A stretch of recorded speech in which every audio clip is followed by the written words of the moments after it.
eskatu dien destinuak kostaldia eta irlak ezitz, ze honek egisa esan beti saldu izan die ondo. Egisa da urten irletako asuntua Jordania eta Siriako zona hori ikusitza zelan dauen, atzerriko jende asko irletara dator.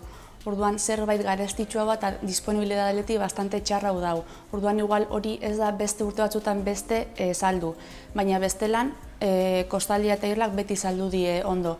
Eta horrek kontutan euki barik, Madeira, Cerdeña, Sicilia, irlatxo horrek oso ondo saldu die, gainera Madeirara vuelo zuzena dau Bilbotik, orduan horrek asko laguntzen dau.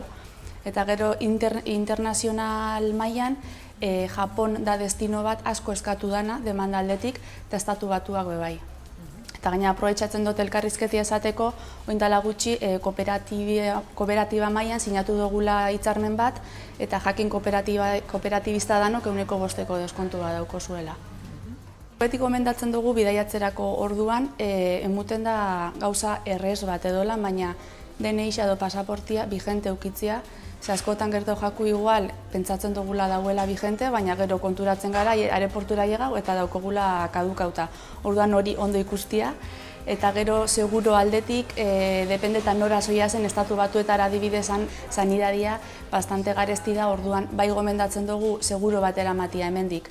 Lagunarokuak, kooperatibista danak hori barne eukiko sabe, baina bestelan seguro bat eramatia barne hemendik, eta gero Europa mailan seguridade sozialetik txartel hori etaratzia, segurua barne eukitzeko.